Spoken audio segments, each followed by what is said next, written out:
Allison Pond is here from the Deseret News, and she is the senior projects editor for the Deseret News. Prior to her work at the Deseret News, she worked at the Pew Research Center at the Pew Forum on Religion, which has done some great public opinion work on Mormons, among many other traditions in the United States. It's a great resource.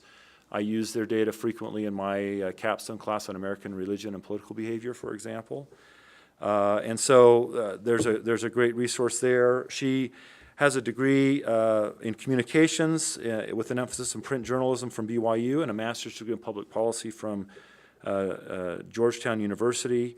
And I'll just add that when you read the Deseret News and you see the sort of long-form, extended stories that go in depth on important topics, that has Allison's fingerprints all over it. Am I fair to say that?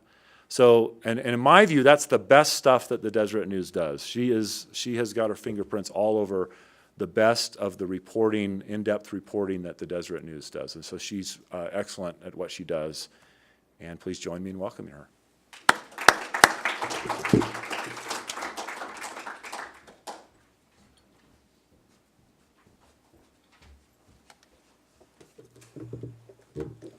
Thank you for that introduction. I'm excited to be here with you guys today. As Professor Monson mentioned, I work at the Deseret News, and I manage their in-depth team, as well as some special projects that we do, including polls that I've worked together with Professor Monson, as well as several other professors here in the political science department. And that's one of the favorite projects that I work on and that we get to do. So, in fact, I recognize some other faces from working on those here. I'm going to start by giving you an overview of the industry, and then talk a little bit about the Deseret News itself, how we're structured, how we work, and my own path to getting to the Deseret News, which was not a very straight path, but one that has given me a lot of unique experiences and tools that I'm really grateful for. And then I'll close by just talking about things that I've learned in general throughout my career so far. I want to start talking about journalism by asking all of you, where do you get your news? Just call out whatever, yeah. I just like this because I should know what else would say this. Exclusively radio. Exclusively? You never read an article on the internet? I do, but it has to come to me. Wait, I converted to Google Now a day ago. I use Google Now, never mind. Google Now, okay. But radio, so does that mean public radio or, okay. NPR and KSL. So we've got public radio and private radio. And BBC radio? Okay. So those are places you go intentionally. I think what I heard you say is that that's what you seek out intentionally. The rest of your news is what comes to you in the course of your day. Would that be fair to say? What else? What would you guys say about where you get your news? Snapchat, okay. And so on Snapchat, you're getting what other people post or send, or how that... Okay, so you go to the news that they load onto Snapchat. Okay, yeah. I'm 48 years old and I use Facebook for my news because I'm a fuddy duddy. I know. Facebook is for like parents. Gen X people. It's for Gen X people to fight about politics. That's why Facebook exists. Okay, yeah. New York Times. Do you go to their app? Do you go to their website? Do you just see what comes across your Facebook feed? So I have it on my phone and it'll show me the headlines, and if it's Yeah. interesting enough, I'll actually read it, but usually I'm like, oh, Trump did something cool. And then Yeah, and sometimes the headline is as much information as you want, and sometimes you want to read the rest of the story. Okay, I relate to that. I get the New York Times headlines on my phone through my app as well. A subscriber, a real subscriber. She pays for news, you guys. That's great. We need more people to do that. Okay, so what I'm hearing is a mix of news that you seek out, and maybe even on Facebook, you could just get things that other people are posting, but maybe you actually follow a page like the New York Times or the Wall Street Journal or Deseret News. We have a page you could all follow if you want to. But one of the major shifts in the last 20 years is in how people consume and how they come across their news. And what has happened is that intentionally seeking out news has dropped in favor of, and there's so much coming at us now, that a lot of people consume news just based on what happens to come to them. And that gives a lot of power to the people in your life who put news in your path, whether that's friends and family on social media or other ways that you might come across it. What we've seen on our own platforms is that the number of people, even compared to you can go back to print newspaper where you really had to be pretty proactive to subscribe to that, to going to a web page on the internet, to now just waiting to see what comes across your Facebook feed. And what we've noticed in terms of our own analytics is that there's been a huge drop in the number of people who are intentionally seeking out the Deseret News to find out what's going on in Utah. Most of our traffic comes through what we call the side door, which is people go straight to an article because they're clicking on it from an email, from social media, from somewhere else, rather than coming to our homepage and wanting to get a broad overview of what's going on in Utah today. And that's just our website, but there are lessons from that applicable across the board, and it's just one snapshot of the great change that's happening in journalism right now. Take a minute to digest this chart. And then I'm going to ask for somebody to tell me what this means.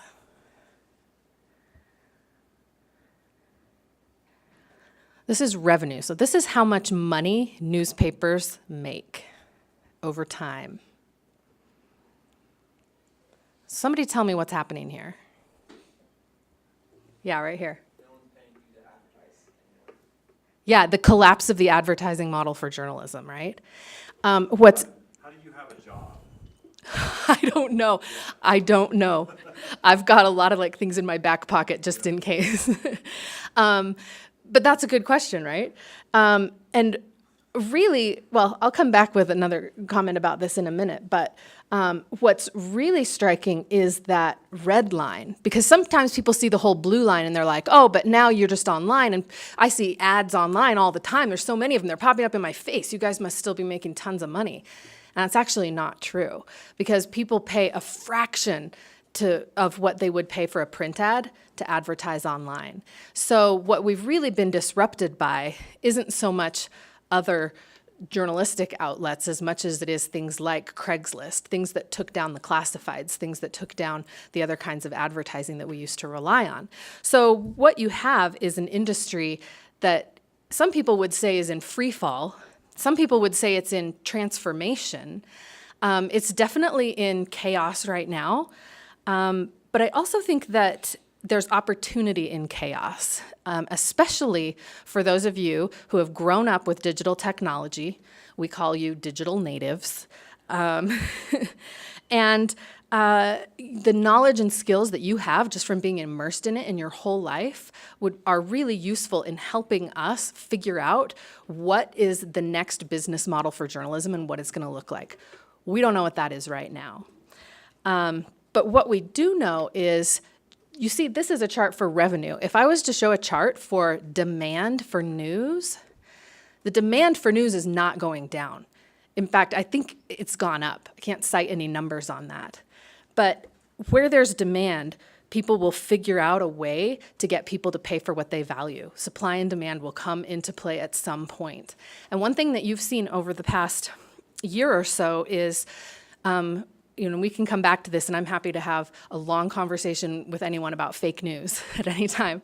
But what some of that has done is shown that all news is not created equal. And over time, as people start to realize that there's some kinds of news that they value over other kinds of news, then we're going to start figuring out a way to monetize and value and assign a value to the more valuable kinds of news. And that will give people like me hopes for our jobs. I want to also talk just for a minute about the role of the news industry in a democracy. One of the most important things we do is empower voters with good information. That's why the news industry is sometimes called the fourth estate. Some people think that's because we have 3 branches of government and news is the fourth, but it really goes back even further than that. To England, where they had the 3 estates were actually the nobility, the clergy, and the commoners. And the fourth estate was the media, because they would keep everyone informed and disseminate information. These quotes by Thomas Jefferson, I think, really sum it up. An informed citizenry is at the heart of a dynamic democracy. And if a nation expects to be ignorant and free in a state of civilization, it expects what never was and never will be. And if that doesn't give you pause for a minute about where we are in our society right now, you need to read more journalism. The second one, and this applies especially to what I do in my role at the Deseret News, is that we're a watchdog role on government and on other aspects of society.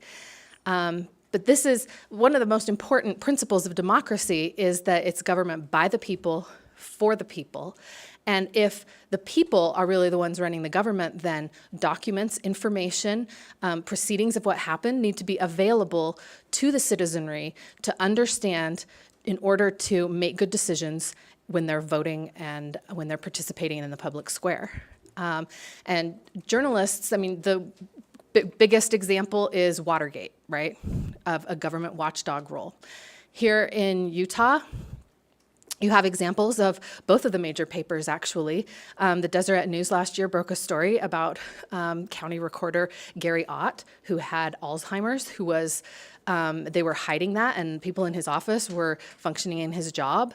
And he passed away this morning, yeah, from Alzheimer's. He'd been on hospice for a week. The Deseret News uncovered that story, chased that for a while. You have the example last year of the Salt Lake Tribune. They won a Pulitzer Prize for their coverage of what was going on with sexual assault in the Honor Code here at BYU. Both of those are examples of watchdog journalism and what the media sees as one of its really important roles in a community and in a democracy. The last one, and I kind of like this, Philip Graham, who ran the Washington Post at one point, said that journalists write the first rough draft of history. Every article we write, most of what we do is not always thorough and exhaustive, but we provide a lot of fodder for historians to look at later, to piece together what happened. The way that I write in my personal journal is not unlike what journalists do for the entire country, is writing a journal daily of what's happening. And later we connect a lot of those dots. But that's another role that we play. So let me talk for a minute about the Deseret News and just about basic jobs that are available in journalism overall. Writer, editor, web producer, designer, those are all the kinds of functions that we hire for. A lot of journalism graduates go into journalism, but there really aren't any barriers to entry. And being able to write is good, but having subject matter expertise is really great. I love getting interns that are studying political science or other substantive areas who have a knowledge of how government works, how the world works, or specific policy areas that they're interested in. Having an area of specialty is a big advantage. The departments at the Deseret News. So on the left is the people in our building who work on getting the news out every day.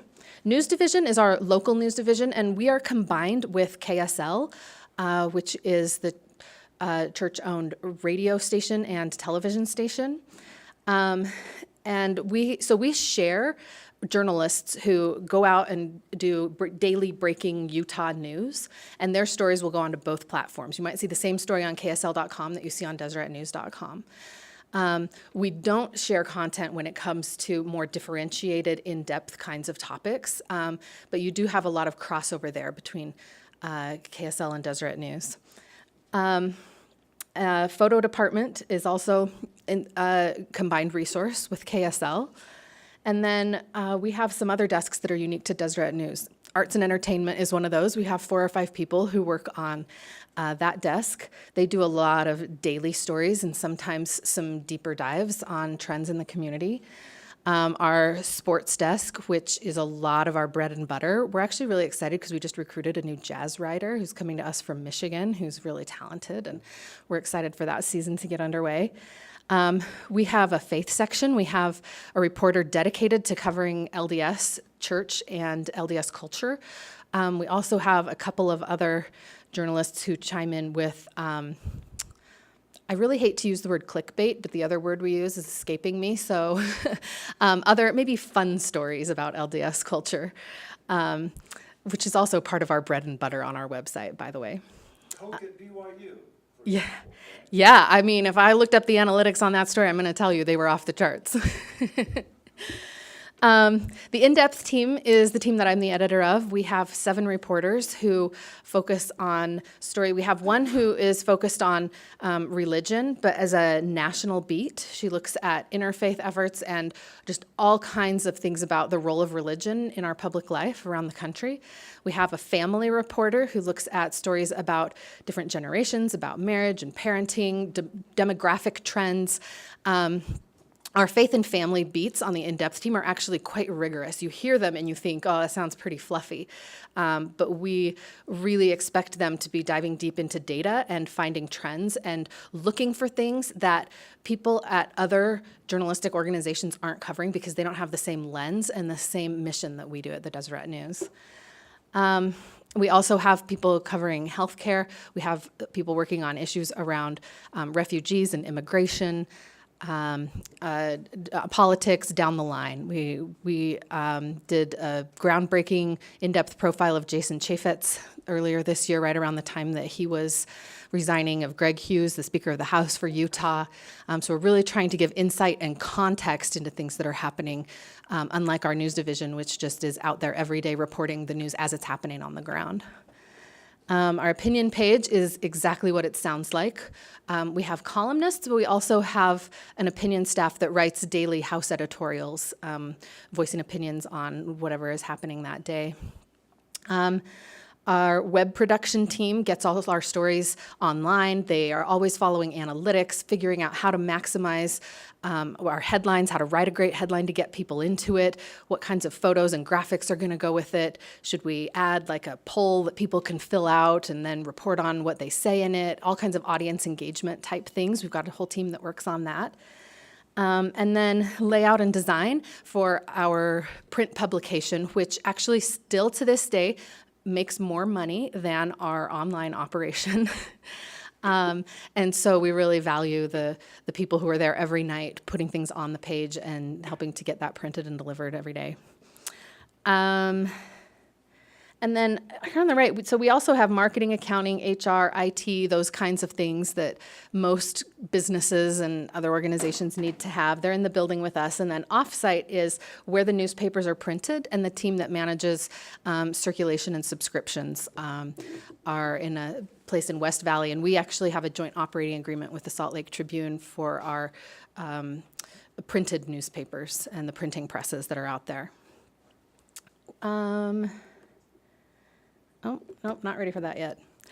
Another thing that I wanted to talk about was just kind of what it looks like on a daily basis in the newsroom. We actually have 2 newsrooms at the Deseret News. Our downstairs newsroom, like I mentioned, is the combined KSL newsroom, and it is always buzzing. There's people coming and going and assignments, and everything's happening really fast. Our upstairs newsroom is a little quieter and might not even look that different from a traditional office that you might see someplace else. We basically, for me, what my day looks like, I get up, I read and digest the news, what's happening today, check my emails, sort of just get caught up on everything, and then check in with reporters on what they're working on. Downstairs in the news division, they have a daily meeting every morning at 9 where assignments are made. They have an assignment desk that will kind of distribute assignments. Most of those people will actually, sometimes it's just phone calls, but a lot of them will leave the office, go and attend whatever, if it's a court hearing, if it's, when the legislature's in session, they might be going up there, they might be going to any number of other kinds of events in the community, and then coming back, writing up a short synopsis of everything and getting that out immediately. Upstairs, I meet with reporters, sometimes on a weekly basis, sometimes a little more often, And we just check in on whatever long-term story they're working on, where their research is, what they're finding, what we think, might be good to include or not include. Are there some documents they might want to request that we would need to go through a process to get, that kind of thing. We have once a week a pitch meeting where people come with the ideas of what they want to write about. And that's one of my favorite meetings because it's where we really talk about ideas and we really talk about issues. And we challenge our reporters a lot to bring us stories that will move the needle in some way, is the phrase we use. It will have some kind of an impact, whether it's an impact on changing public policy, changing public opinion. Maybe it's just changing the mind of one person who reads it, and now they're empowered with information to help their teenager not commit suicide, to do something else in their community. But what we're really going for with all of the stories that we approve in that pitch meeting is what's the potential impact that we could have with this. So I spend a lot of my time in meetings like that, coordinating meetings with the web team, with other departments. What are they writing? Are we going to step on each other's toes? How can we support each other? Could we do a package together? That kind of thing.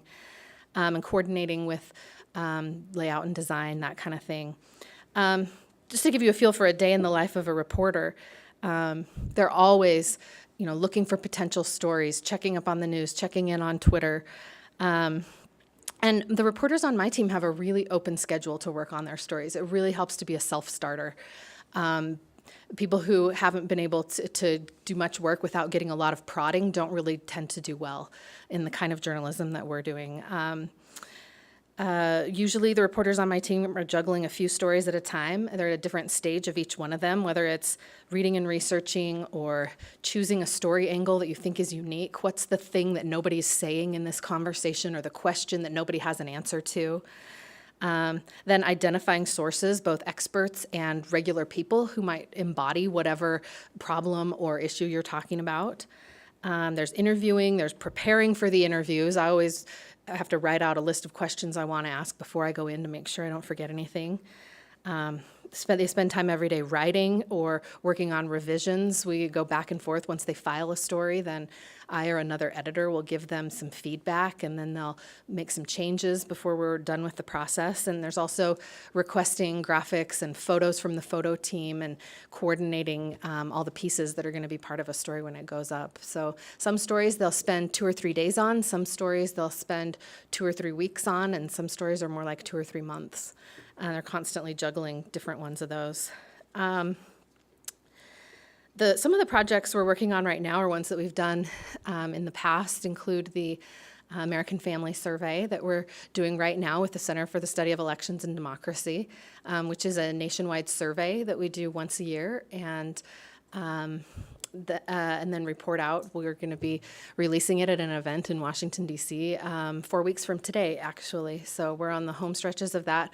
The BYU team is finishing up the report, and we're just getting started on our stories and going out and reporting it. We've got modules this year on everything from opioid abuse to preferences about health care, to screen time and phones and how people use social media and how that affects their family life and relationships. We also have been this year focusing on the opioid crisis. Utah has one of the worst problems in the nation, and we've been looking at reasons why that might be. We've looked at doctors, we've looked at families, we've looked at drug dealers, supply and demand. We did a story about an LDS mom who had back surgery and became addicted to painkillers, and what that did to her life. So we've been unpacking that this year. We have a few more stories about potential solutions that we're going to run by the end of the year. We've done a series this year on the gender wage gap in Utah. We also do every year around Easter time a series on the 10 Commandments in modern life. And we've done some polls with that as well with Y2 the last couple of years. And we really try to bring that into the modern day. We're looking at things like what does it mean to cheat in the digital age in terms of cheating on your partner in your relationship.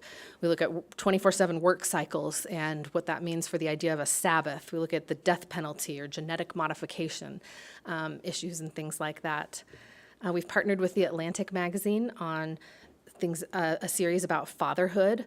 Right now, our religion writer is looking at the religious freedom case involving the baker in Colorado, which is actually sort of evolving into a free speech case rather than a free exercise case, interestingly. But she's looking at both sides on that as the amicus briefs come in, and is just really keyed into all the developments that are happening there. We've also done a lot of work on refugees. Whenever I have time to write, which is never, but sometimes I do a little bit, I have been covering the refugee crisis over the last couple of years, and we have an intern actually right now who's pursuing an investigative story on housing for refugees in Utah and what might be happening there that is going to be really interesting. We also have a beat that we just developed for one of our part-time writers called Screens that's all about technology and its impact. And so she's going to be looking for stories in that area and developing her expertise around that. As far as my own personal journey into where I am and how I got here, I graduated from BYU in the year 2000, and I was studying journalism. I went to Washington, D.C. with the Washington Seminar, mostly because my best friend was going, and I was like, that sounds like a good thing to do after graduation since I'm not really sure what else I'm going to be doing. And at that time, I was really interested in the nonprofit sector and working there. So I got an internship with an organization called the Heart of America Foundation, and their goal was to, they were helping young people get involved in community service. And also had some programs around education and literacy in DC public schools, especially elementary schools, and getting books for kids and redoing libraries and things like that. So I worked for them. I did an internship with them and stayed on for about a year. I then started working for the National Crime Prevention what are they called? You know, you guys probably don't know the McGruff Take a Bite Out of Crime campaign. You might be a little too young for that, but others in the room may know what that is. And then I also worked at the LDS Public Affairs Office in Washington, D.C., which is a small 6-person operation. In all of those jobs, I was, in a lot of ways, an admin assistant, or sometimes I had other duties, but I started to really feel like in a town like Washington, D.C., where everyone is highly educated, that I wanted to have more education to be able to do more things. I also realized that my journalism degree was great in helping me learn how to write, but that I didn't really have anything particular to write about. Which is why I often recommend to people that journalism is a great degree if you want to get a double major in something. So I applied to schools, and I ended up going to Georgetown University for my master's degree in public policy. The thing that attracted me the most about it and kind of sealed the deal was in their promotional materials when they talked about the degree being an MBA for do-gooders. And nonprofit management was one of the tracks that really attracted me. They also had an educational, social, and family policy track, which is the one that I ended up finishing in. But while I was there, it was during the 2004 election, which was one where religion and politics was a big topic, and I had a lot of discussions with my classmates there. It was a really interesting place to go to grad school because having done my undergrad at BYU, it was a predominantly conservative environment, and doing my graduate work at Georgetown was a predominantly liberal environment. So most of my classmates, there was maybe just a handful who would identify as conservative there, and I really had my eyes open to a lot of things and had a lot of just fascinating conversations, and especially throughout this election. And one day I was talking to an evangelical classmate of mine, and we were both kind of talking about our experience as a religious person in the program, and how there were some times, especially since that election, where there were some just offhand disparaging remarks about religion or religious people that were made, both by a professor in a class that we had together on advocacy, as well as sometimes by other students just in the course. And we had an idea. There were a number of student groups that were part of the program, whether it was for diversity, racial diversity, or gender inclusion. They would hold events and have debates and different things like that. And we thought, well, we should have one on religion. And so we approached our dean about it. She loved the idea, thought it was a great idea, gave us money, helped us find a faculty advisor who actually was a professor that I had taken for religion and politics at Georgetown, E.J. Dionne, who is a columnist for the Washington Post, also works at the Brookings Institution. So he became our mentor and faculty advisor for that group. And we invited all kinds of speakers, and we had student groups. We had a book club where we would read some things, and our goal was really to raise awareness about the role of religion in public life and to engage in conversation with our classmates. And that ended up leading me to my job that I took after I left Georgetown, which was working at the Pew Forum on Religion and Public Life as part of the newly formed Pew Research Center. EJ was an advisor for them as well, and I knew someone in my ward who was working there. And so I approached the leadership there and got to know them, and they basically created a position for me starting out there.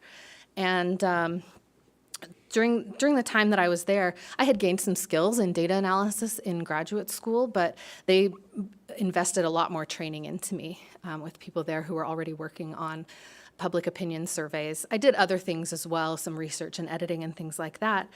But that was clearly the way of the future at the Pew Research Center, so I jumped on that train with the research, the public opinion surveys. And at one point after we did a big national survey of religion in the U.S., the Religious Landscape Survey in 2007 and 8, I was invited to Southern Virginia University to give a talk about the data from that, specifically on Mormons, the LDS population. And while I was down there, I met the man who was then the provost of the university, Paul Edwards. And a couple of years later, he was the opinion editor at the Deseret News and approached me about coming to work at the Deseret News, which took me a long time to warm up to.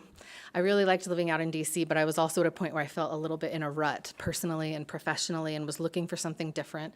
Wasn't really looking in Utah. But the more we talked and some of the other avenues I was pursuing weren't panning out, it became clear that this would really be a way for me to grow and a way for me to break into journalism, which I had studied but not worked in a way that not very many people get an opportunity to do.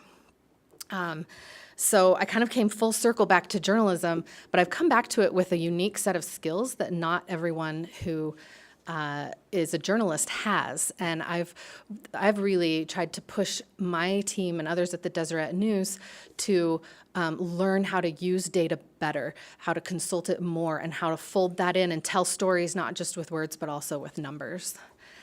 As far as careers in general, and just a few observations that I have made over the course of I guess it's been 17 years of working now.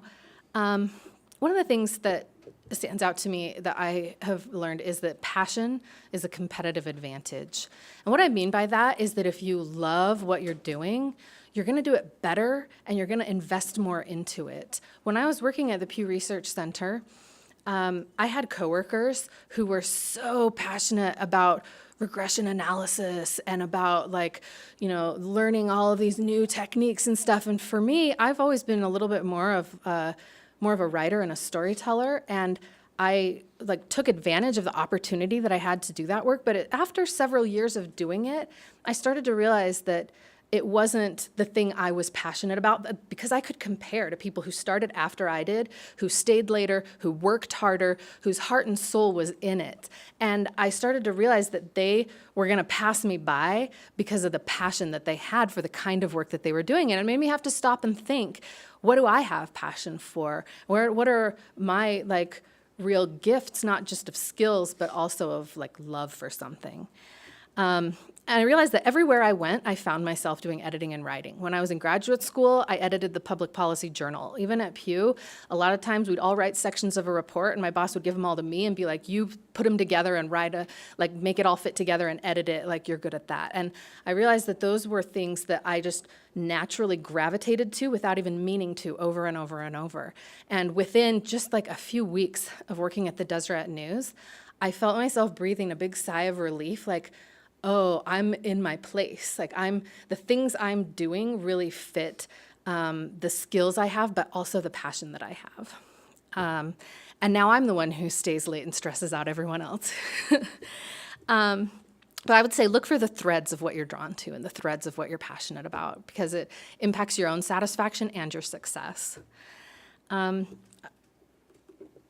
else is to find your sweet spot, to figure out, if you imagine a Venn diagram of things that you are good at and things that you like to do, where they overlap is a great spot. Either one of those other places is going to be hard for you and hard for the people around you if it's not both of those things. The good news is you can do internships, you can experiment. Sometimes you don't know until you try something. You think you're going to love it, and then maybe you don't. And that's okay. That's all part of figuring out the path. A lot of people will tell you to have a strategic plan for your career. I wish that I had had more of one for mine. At the same time, my strategy for just walking through open doors and taking advantage of opportunities that came to me hasn't gone badly either. So in some ways, I think it's a good combination. There's something about knowing exactly what you want and plotting a path to get there that is really powerful and can really help you build and grow and succeed into something. There's also a lot to be said for being opportunistic about the things that come up and that happen, and that you can gain a lot from that would be a surprise. I don't think anyone would ever have plotted out the career path that I've had on purpose. But there's definitely pros and cons each way. Another truth about the way the world works is that it's all about who you know. And I can unequivocally say every job that I have ever gotten in my life was because of somebody I knew. Usually a Mormon from my Werder steak. And I'm not trying to be cynical, but that is just how things go. And even as someone now who does interviews and hires people onto my team, I can say that, a recommendation from somebody who knows someone, knows how they work, it does carry some weight. It helps, sometimes I've hired people where it just didn't work out at all, but if I know ahead of time, have a heads up about some things, it helps me make good decisions. People that I've known have mostly helped me to get interviews. And it doesn't always help you get the job, but it gets you the opportunity, and then it's up to you to prove yourself. Like I mentioned before, the Pew Research Center actually created a position for me. There wasn't a job that was listed. I couldn't have gone online and been like, I want to work at the Pew Research Center, and looked for jobs and sent in my resume and applied. It didn't exist. But by getting to know the people who were running the operation and explaining to them the things that I had been doing in graduate school, they said, yeah, we would like to have someone like you. We think we have some ways that you can contribute, and they created a job for me out of that. Just knowing people and talking to people and reaching out to people is a really important thing to be able to do in your career. When it comes to job interviews, definitely be prepared. If you're interested in journalism, coming to a job interview without story ideas is basically saying you don't really want the job and you're not really that interested. We really look for people to say, here's what I'm burning to write about. Here's what I see happening in the world that somebody needs to be addressing. That really helps us get a feel for who somebody is and how they think. Doing research on the organization is really important. We have a job candidate right now from Alabama who we may not have ever considered, but he knew and understood the Deseret News so well, who we are, what our mission is, and reflected that in his application and in our initial interview with him, to the point that we were all blown away. No one else has ever put that much time and effort into reading and learning about us. And that really helped give him a leg up in all of that. The other thing I would say is to be confident, but not to be entitled. And I don't want to pile on with a lot of people who criticize your generation for being entitled, because I don't know that that's necessarily true. But I will say that the interns and job applicants that I've had that have applied who have just immediately wanted to, have the best beat covering the most interesting topics, and who, I only want to write about this. It's you earn that in your career through everything that you do. You earn being able to have some of those plush positions and things. And it's kind of off-putting for someone with not very much experience to be demanding in that way. I have another person on my team right now. So she graduated in journalism and didn't find a job in it immediately. She really wanted to do investigative journalism. And she ended up taking a job with Goldman Sachs doing investigations, like internal investigations. So she had access to internal emails and records, and her job was basically to figure out, is there anybody here who's engaged in anything sketchy? And she thought that that would kind of scratch the itch she had for investigative journalism, but she realized eventually that what she really wanted was to actually work in a newsroom. And she figured out who I was by talking to different people, that I was overseeing investigative work at the Deseret News. She asked if we could go to lunch and talk about everything. She told me that she'd be willing to quit her job and come work for me as an intern and would do anything she could to prove herself that she wanted this so much.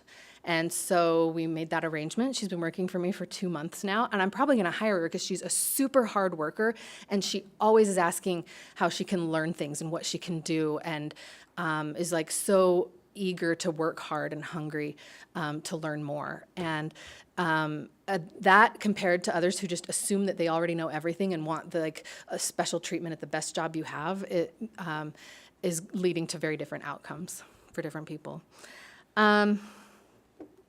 I can't put enough exclamation points after this one. Negotiate.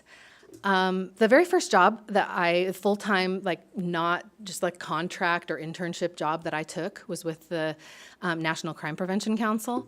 And they offered me a job for, I think they offered me $27,500 a year. And to me, at that point, and this was in the year 2001, but it was still not very much money then either, I was just thrilled. I was like, oh my gosh, a full-time job, I'm gonna have benefits, this is so exciting. And I was like, yes, I'll take it.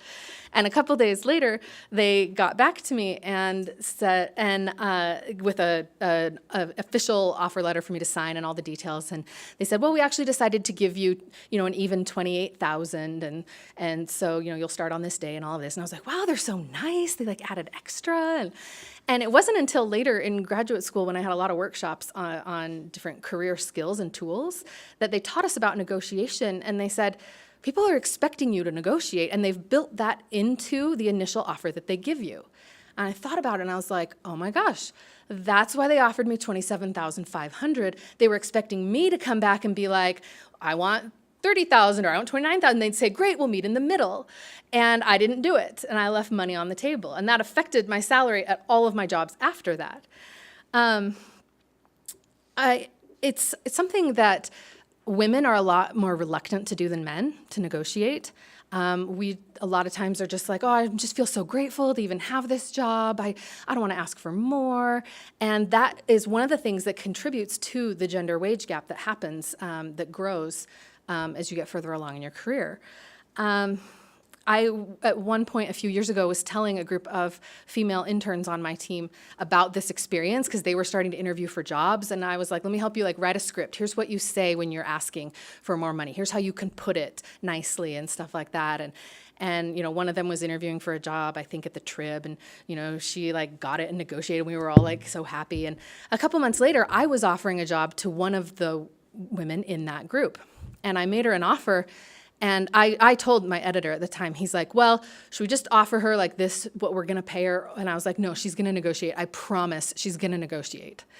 And he was like, and I said, we need to offer her $2,000 lower and then we can get to that point. And he's like, okay.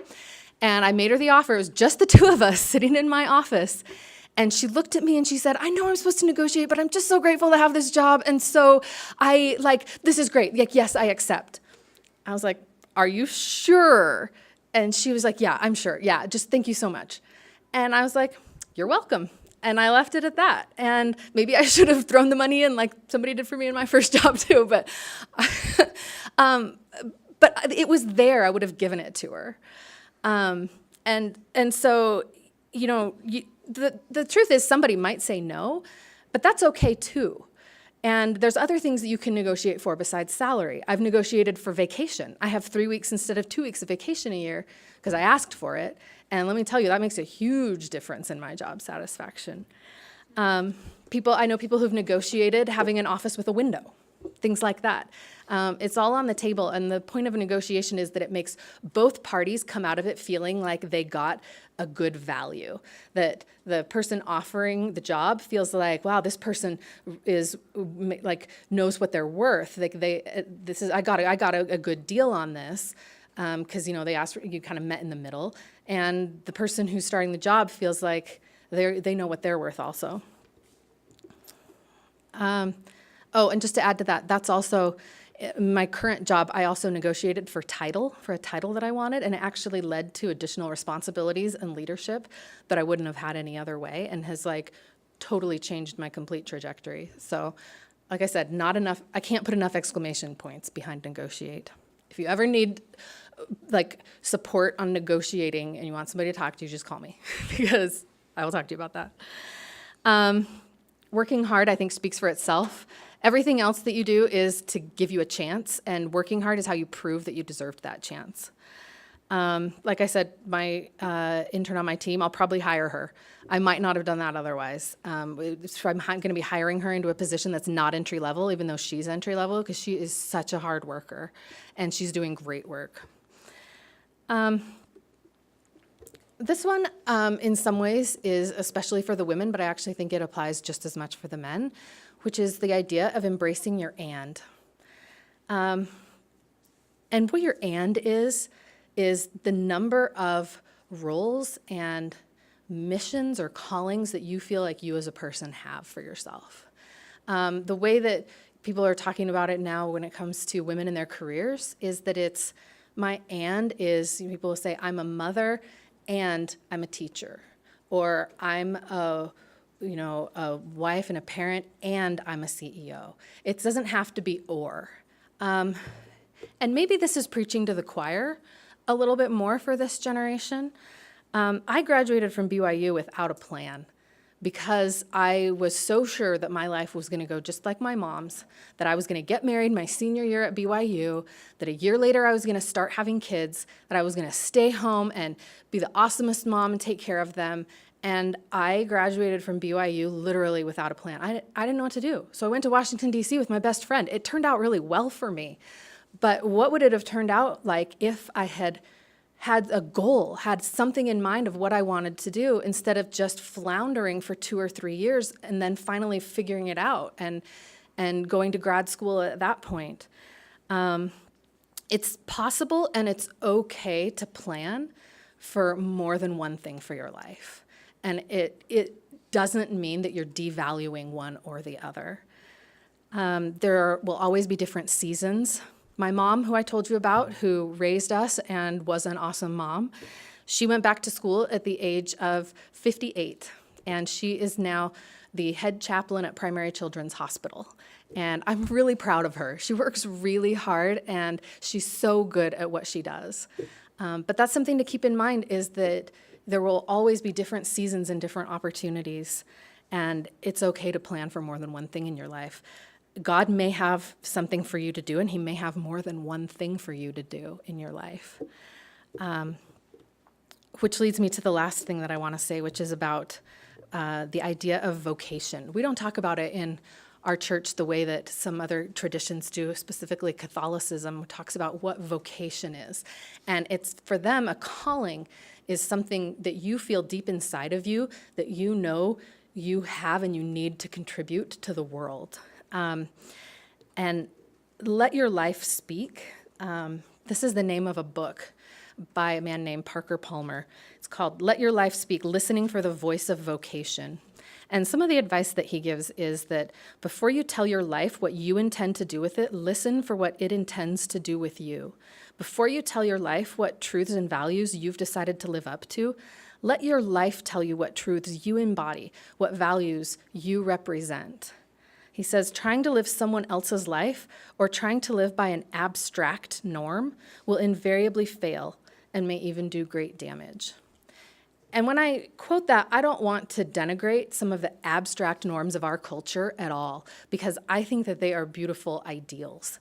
But I also think that we have a community set of values that's really important, and there are certain values individually that will resonate and come up in different ways for each individual person, and that is is the way that you know what your vocation is, the things that God has specifically to do to you, and the ways and the places in which you can thrive, what you have to contribute uniquely to the world. Another one of my favorite quotes is that vocation is the place where your deep gladness meets the world's great need. And my hope for everybody in this room is that you'll be able to find that, and that as you're starting off on your path, that it'll take you to wonderful places where you'll have that experience. So thank you very much for having me. I know we want to do some question and answer, but I just realized maybe I went a little bit too long, but maybe we still have time for a few. Let's do two, and then if you have after that, you can come up and ask. Yeah, I'd love to talk to anybody who wants to chat after. And we need you to come up to the microphone, because this is being recorded.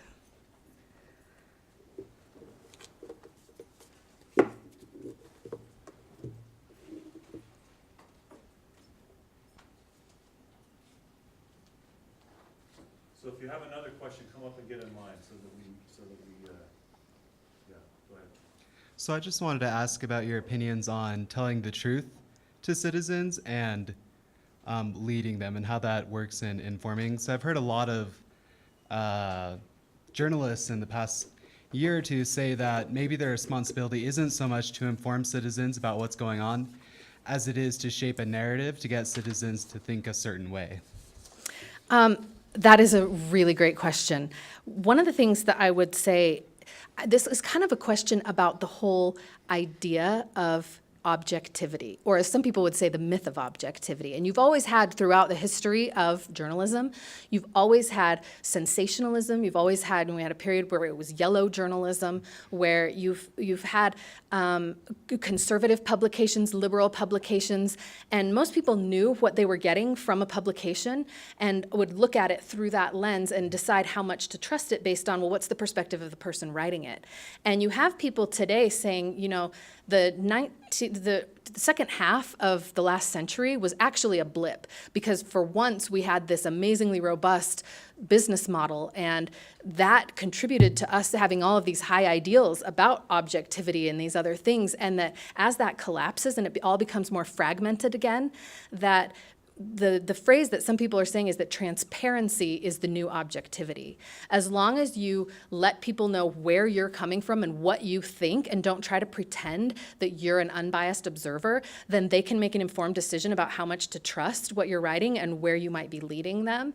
And that's something that some people are advocating for. Others are very much holding to this idea, like, no, true journalism and ethical journalism is just right down the middle, and you're just sharing information. I think it depends a lot on whether you're doing like daily journalism of what happened today on Capitol Hill versus issues-oriented analysis and things that it's impossible. You have to choose an angle, you have to choose something, and letting people know why you're choosing what you are might be the best way to do that. Thank you for your response. So I had a question about specializing, and kind of in general also kind of tied to the idea of having a plan. It's something I've noticed as you become an upperclassman is everything, even at BYU now, everything kind of narrows you down to want to specialize. I think because of what you said, that's valuable in the career field. And I feel like there was, once upon a time when education was more about building the individual. So you wanted people to go to school and come out knowing about the sciences, knowing about philosophy, knowing about math, stuff like that. And now it's very much the idea of, yeah, there's some core classes that we've decided for whatever reason you need, but other than that, you need to find exactly what your niche is and then enter the job market right after. How do you, so like for me, I kind of want to be I want to, understand a lot of different fields, but I also want to be able to put food on the table. How do you balance those things? That's a great question, too, and I really hear what you're saying about the educational model. I think that you don't need to decide that until you're ready to decide that in terms of a specialization. There are a lot of jobs for generalists out there, and in fact, probably your first few jobs is where you figure out what you want to specialize in. For me, it wasn't until after I finished grad school and the experiences that I had there, and then working at Pew on topics of religion and politics, and then coming to the Deseret News, being able to write about topics of religion and politics, that started to become my niche. That didn't start until I was 30 years old.